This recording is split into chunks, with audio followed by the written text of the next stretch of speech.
Assalamualaikum warahmatullahi wabarakatuh. Halo semuanya, selamat datang di Say2P Podcast, ruang berbagi insight dan inspirasi tentang kehidupan kampus. Saya Akila Syakira dan seperti biasa akan menemani kalian pada episode kali ini. Oke, hari ini kita akan membahas topik yang sangat penting dan relevan, yaitu pendidikan berkelanjutan, investasi untuk masa depan.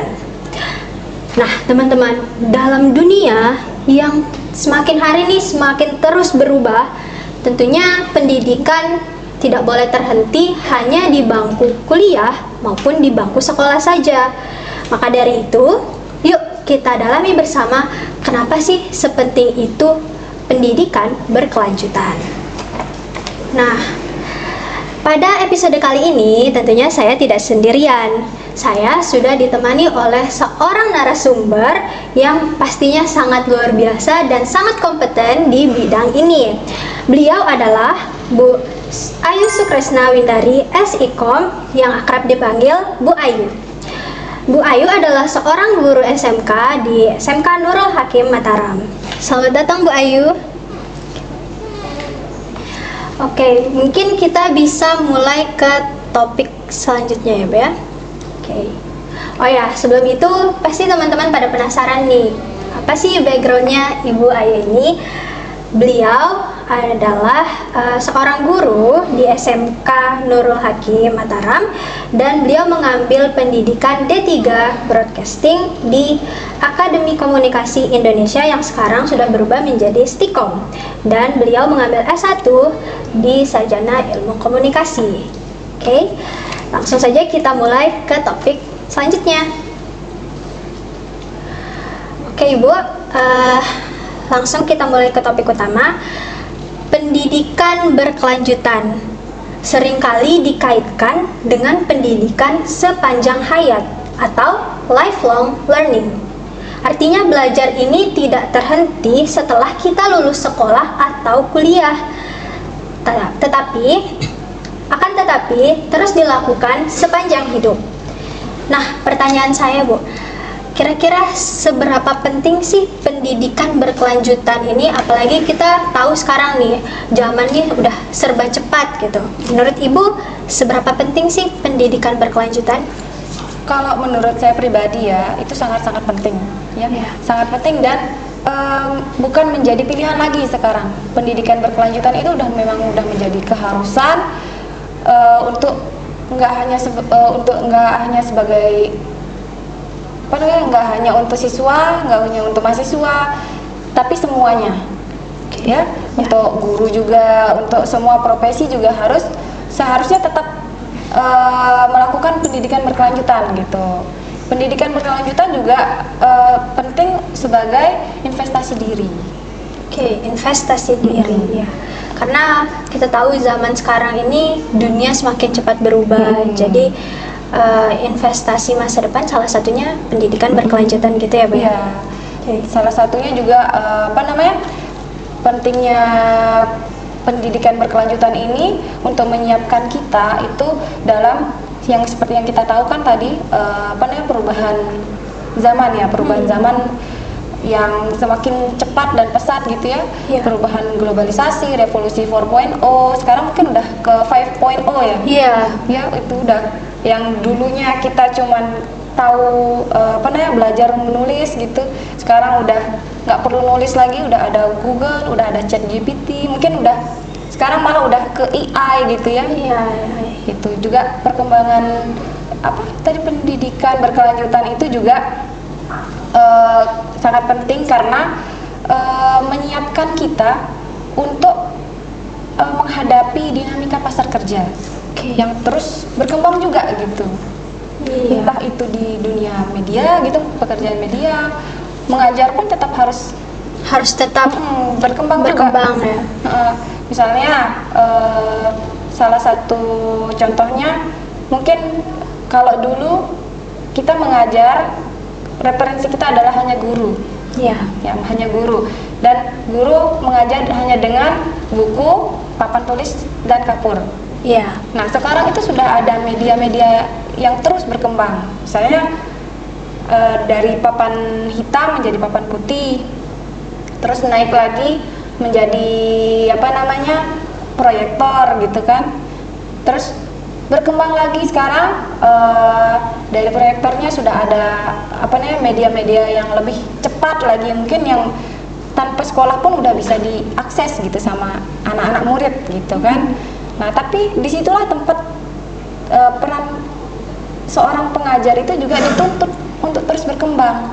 Iya. Nggak hanya dari sarana prasarananya, tapi juga dari materi dan media modul yang mereka buat, sehingga mereka tidak menggunakan modul yang sudah usang gitu. Terus berkembang tidak hanya di dunia pendidikan, di misalnya dunia pertanian juga mungkin ya terus berkembang. Dimana kalau dulu kalau dulu itu kan orang bertani itu membajak sawah itu membutuhkan waktu dan tenaga yang banyak gitu kan, waktu yang lama dan tenaga yang banyak, sehingga bisa menghasilkan hasil padi yang siap panen. Tapi kalau sekarang karena eranya sudah berkembang banyak, itu sudah banyak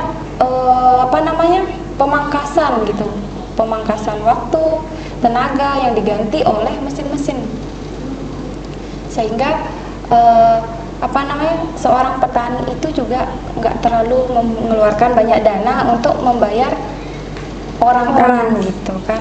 Nah tapi dari sisi itu banyak juga orang-orang yang kehilangan pekerjaannya karena dia tidak mengikuti perkembangan, sehingga pendidikan berkelanjutan inilah menjadi sangat penting untuk investasi diri sendiri gitu. Kan juga perkembangan modern ini juga menggesek keterampilan gitu, keterampilan keterampilan tradisional yang seperti yang tadi itu misalnya yang dulunya kita butuh banyak orang, sekarang udah banyak diganti dengan mesin dan alat-alat gitu. Tapi dari itu juga sehingga timbul juga kan di mana-mana kehidupan tuh ada plus dan minus gitu. Iya. Jadi yang tadi itu banyak yang dikurangi, maka banyak juga keterampilan yang baru. Sehingga kita juga harus mengupgrade dari semua lini masa itu harus diupgrade gitu.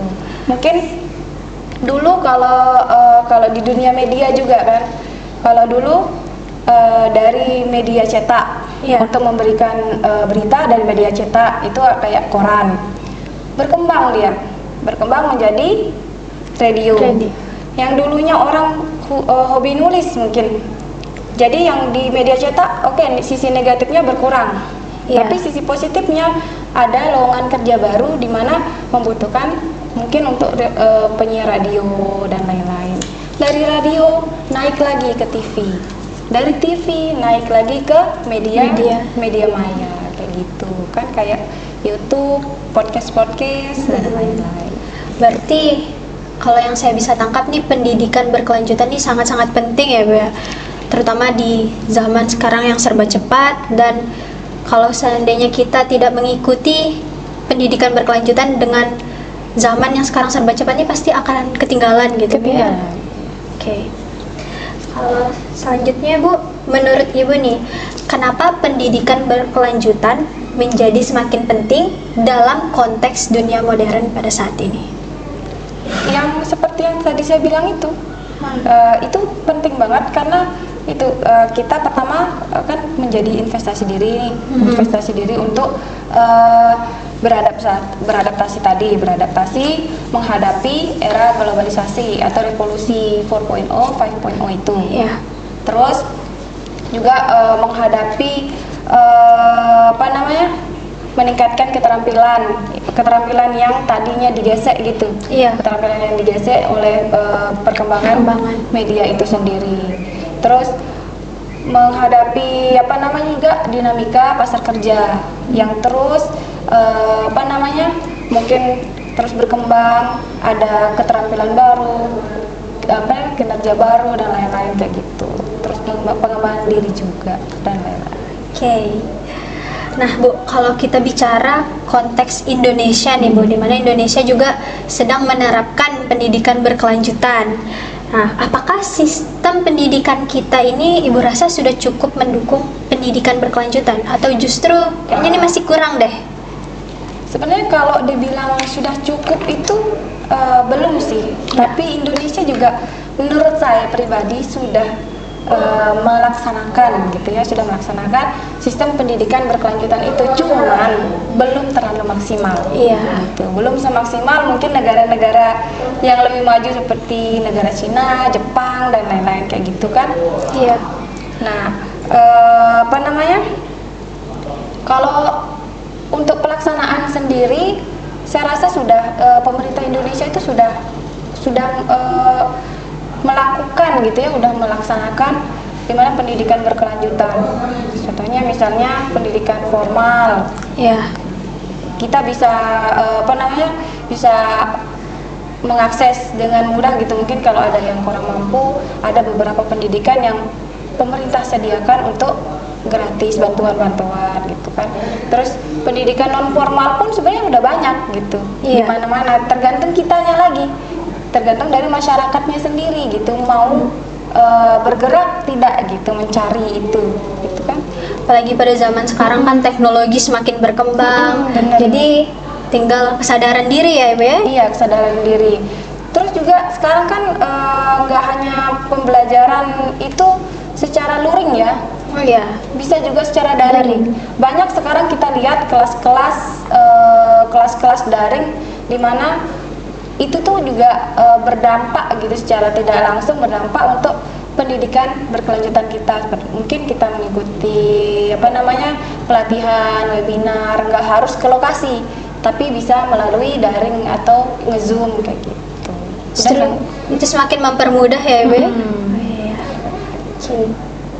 Dan yang seperti Ibu katakan tadi, kita untuk pendidikan berkelanjutan ini ada non formal juga, di mana kita bisa mencari tahu sendiri nih pendidikan berkelanjutan itu. Nah, dari sisi individu, apa yang bisa dilakukan agar kita terus berkembang meski sudah tidak lagi di bangku sekolah? Banyak sih sebenarnya, banyak yang bisa kita lakukan. Pertama, kita bisa tetap mengikuti arus modern gitu, tapi tetap dengan etika digital, gimana biar kita tidak kecanduan.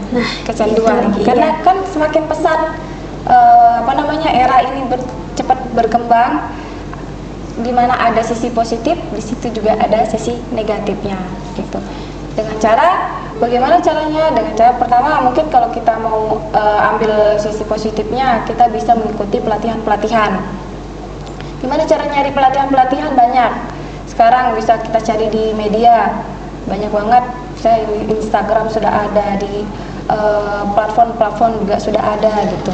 Terus yang kedua, bisa juga dengan mengasah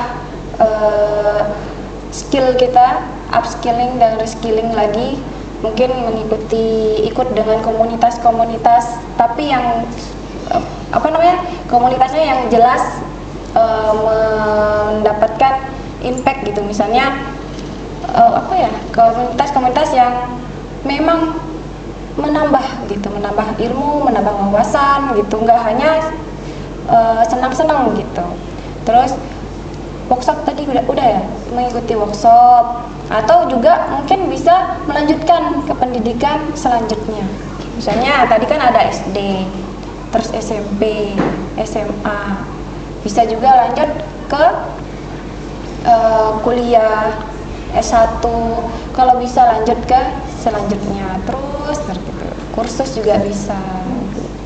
Lagi nih teman-teman, kan zaman kita nih, zaman Gen Z nih, banyak banget aplikasi yang bisa digunakan untuk belajar. Contoh, dalam pembelajaran bahasa Inggris, kita bisa menggunakan aplikasi seperti Quizlet, Duolingo untuk menambah pengetahuan kita dan mendukung pendidikan berkelanjutan itu.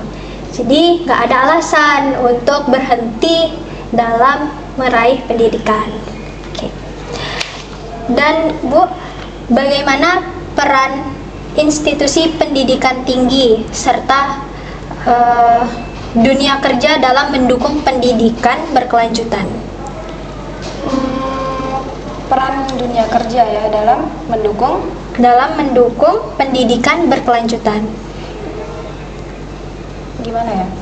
Kalau dunia kerja biasanya ya kalau kayak seperti yang saya jelasin tadi, mungkin dalam profesi guru ya, guru, dimana guru itu juga tetap dituntut untuk melakukan pendidikan berkelanjutan. Kenapa? Karena kan zamannya terus berkembang. Iya. Jadi sehingga anak-anak juga yang mungkin kita di zamannya aku mungkin ya, handphone itu ada di waktu SMA itu baru datang handphone yang belum touchscreen ya. Sekarang udah anak TK pun udah bisa pakai touchscreen. Iya, dimana dia anak TK itu udah bisa mengakses informasi yang macam-macam gitu hanya dari HP, ya. Gitu. Sehingga kita nggak hanya sehingga kita sebagai guru dituntut untuk mengikuti perkembangan zaman itu.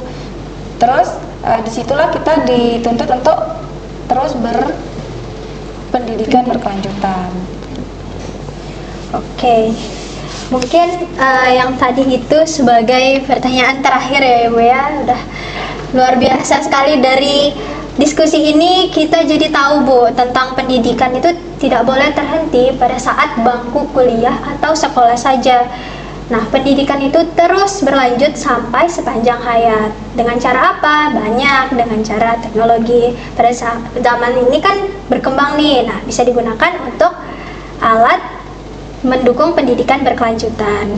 Nah, ini penting banget nih agar kita bisa terus relevan dan berkontribusi di tengah masyarakat yang terus berubah. Gimana Bu?